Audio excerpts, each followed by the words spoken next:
News Telugu చిత్ర పరిశ్రమలో మరో విషాదం చోటు చేసుకుంది. గత కొంతకాలంగా క్యాన్సర్ తో బాధపడుతున్న సినీ సీరియల్ నటి వాహిని నిన్న తన స్వగ్రామంలో కన్నుమూసిన పరిస్థితి. అయితే తనను కాపాడుకునేందుకు చాలా ప్రయత్నించినప్పటికీ అటు భావోద్వేగానికి గురయ్యారు నటి కళ్యాణి. తిరిగి రాని లోకాలకి ఆమె వెళ్ళిపోయిందంటూ కూడా భావోద్వేగానికి గురయ్యారు. వాహిని మృతి విషయాన్ని నటి కరాటే కళ్యాణి సోషల్ మీడియా వేదికగా వెల్లడించడం జరిగింది. పద్మను కాపాడేందుకు తీవ్రంగా ప్రయత్నించినప్పటికీ ఆమె తిరిగి రాని లోకాలకు వెళ్లిపోయిందని తెలుపుతూ భావోద్వేగ పోస్ట్ పెట్టారు.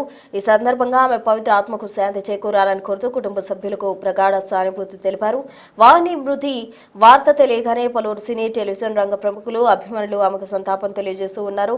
1978లో విజయనగరంలో జన్మించిన వాహిని టెలివిజన్ అలాగే సినీ రంగాల్లో జయవాహిని అనే పేరుతో ప్రసిద్ధి చెందారు. చిన్న పాత్రలతో తన నటనా ప్రస్థానాన్ని ప్రారంభించిన ఆమె అనేక తెలుగు తమిళ చిత్రాల్లో కూడా నటించడం జరిగింది. అయితే సినిమాల కంటే టెలివిజన్ సీరియల్లోనే ఆమెకు మంచి గుర్తింపు లభించింది. ముఖ్యంగా నెగిటివ్ షేడ్స్ ఉన్న పాత్రలతో ప్రేక్షకులను ఆకట్టుకునేవారు. ఆమె చివరిగా బహిర్భూమి అనే సినిమాలో నటించారు. టాలీవుడ్ విషాదం నిండిపోయిందని చెప్పాలి. ప్రముఖ సీరియల్ నటి కనుమూతతో టాలీవుడ్ లో విషాదం నెలకొంది.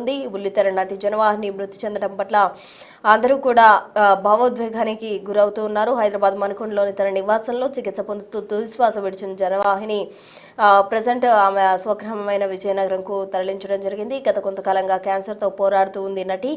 ఆరోగ్యం క్షీణించడంతో ఇవాళ ఉదయం కన్నుమూసినట్టు కూడా చెబుతూ ఉన్నారు. జనవాహిని మృతికి పలువురు సినీ ప్రముఖులు సంతాపం తెలియజేస్తూ ఉన్నారు.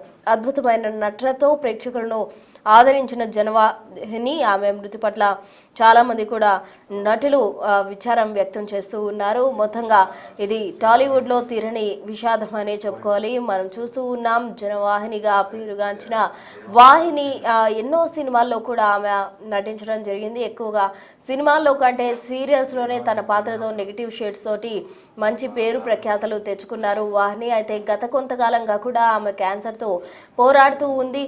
అయితే తన ఆరోగ్యం వికటించడంతో ఆమె ఈరోజు తుది శ్వాస విడిచినట్టు కూడా మనకు సమాచారం అందుతుంది. చివరిగా తను నటించిన సినిమా గమనించినట్లయితే బహిర్భూమి అనే సినిమాలో ఆమె చివరిగా యాక్ట్ చేశారు. మొత్తంగా నటి